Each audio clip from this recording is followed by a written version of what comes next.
Russia இந்தியாவுடைய நட்பு நாடு. அந்த காலத்துலேருந்து இந்த காலம் வரைக்கும் புரட்சிக்கு பேர் போன ஒரு நாடுனா அது ரஷ்யா தான். 2 உலக போரை பார்த்த ஒரு கண்ட்ரி. அப்படி இருந்து ஏன் ரஷ்யா உக்ரைனை ஜெயிக்க முடியலன்னு பார்த்தீங்கன்னா அது காரணம் ரஷ்யா இன்னைக்கு வரைக்கும் முழு பவரை பயன்படுத்தல. எந்த அளவுக்கு ரஷ்யா கிட்ட நியூக்ளியர் பாம்பு இருக்குது அப்படின்னு பார்த்தீங்கன்னா கிட்டத்தட்ட 4380 நியூக்ளியர் வெப்பன்ஸ் வச்சிருக்காங்க. இருந்தாலும் ஒன்று கூட யூஸ் பண்ணாமல் சிவிலியன்ஸ் எந்த விதத்திலையும் பாதிக்கப்படக்கூடாதுன்னு இந்த போரை நடத்திக்கிட்டு இருக்காங்க. ஓட்காவை கண்டுபிடிச்சே ரஷ்யா தான்.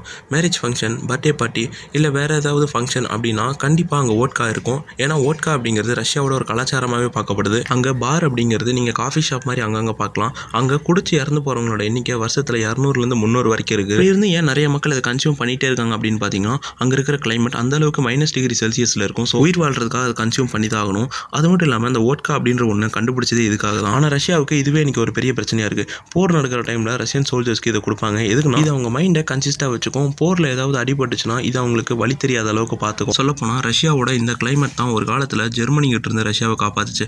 1941 நாசி படை ரஷ்யாவுக்குள்ள வந்தப்ப கிட்டத்தட்ட ரஷ்யாவே முடிச்சிடணும் தான் வந்தாங்க.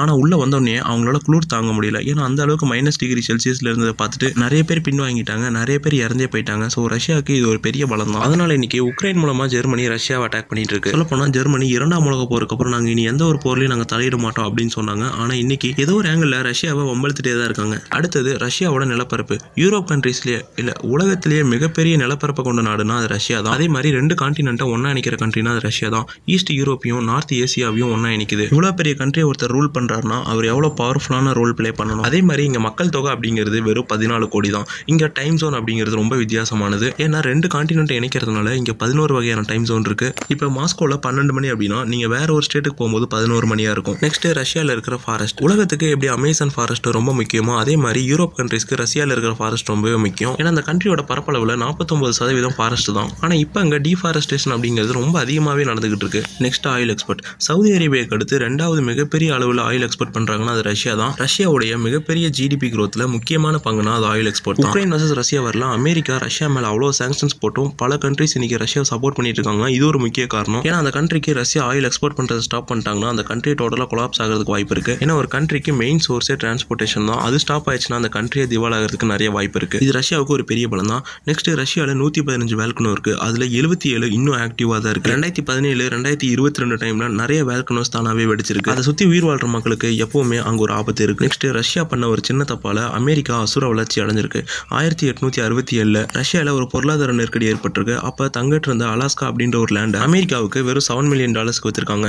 அதுக்கப்புறம் அமெரிக்கா அது மூலமா $129 மில்லியன் லாபம் பார்த்துருக்காங்க. எப்படின்னா அந்த ஒரு இடத்த வேட்டைக்காகவே அமெரிக்கா வச்சிருக்காங்க. அங்க இருக்கிற போலா பேர்ஸ், டியர்ஸ் எல்லாத்தையுமே கொண்டு அதோட தோலை வித்து பூட்ஸ், ஜாக்கெட்னு தச்சு அதை வித்து லாபம் பார்த்துருக்காங்க.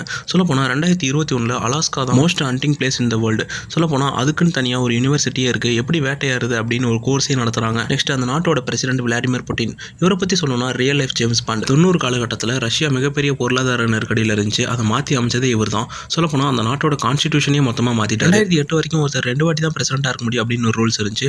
அந்த கான்ஸ்டிடியூஷனையே மாற்றி அமைச்சவர் இவர் தான். ஒரு உளவாளியாக இருந்து ஒரு பிரசிடென்ட் ஆயிருக்காரு அப்படின்னா எவ்வளோ கிரிட்டிசைஸை ஃபேஸ் பண்ணியிருப்பாரு. 1991 1999 வரைக்கும் போரிஸ் எல்டன் அப்படின்ற இவர் தான் பிரசிடென்ட்டாக இருந்தார். இவர் பிரசிடென்ட்டாக இருந்தது ரஷ்யன் மக்களுக்கு ரொம்பவே கடுப்பாயிருச்சு. ஏன்னா பொது மேடையில் குடிச்சிட்டு அமெரிக்கா என்ன சொல்லுதோ அதை மட்டுமே கேட்டுட்டு இருந்தார். அமெரிக்கா என்ன சாங்ஷன் போட சொல்லுதோ அதை அப்படியே போட்டுருவாரு.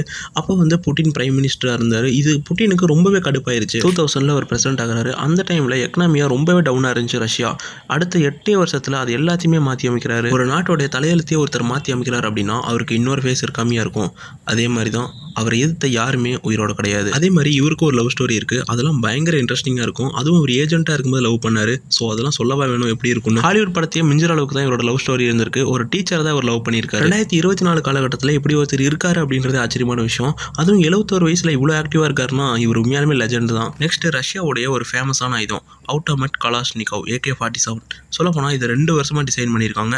ஒரு ரவுண்டுக்கு 600 புல்லட் வரும். சொல்லப்போனால் இது 2 வருஷமாக டிசைன் பண்ணியிருக்காங்க. 1947 அதை கண்டுபிடிச்சாங்க. 1948 புலகத்துக்கு வந்துச்சு. ஒரு ரவுண்டுக்கு 600 புல்லட் வரும். இதை கரெக்டான ஒரு ப்ரொஃபஷனல் யூஸ் பண்ணால் 2 பேர் சேர்ந்தாங்கன்னா ஒரு 1000 பேரை கொல்ல முடியும். அவ்வளோதான் ஃப்ரெண்ட்ஸ், இந்த வீடியோ முடிஞ்சு. இந்த வீடியோ உங்களுக்கு பிடிச்சிருந்தா லைக் பண்ணுங்கள், ஷேர் பண்ணுங்கள், சப்ஸ்கிரைப் பண்ணுங்கள்.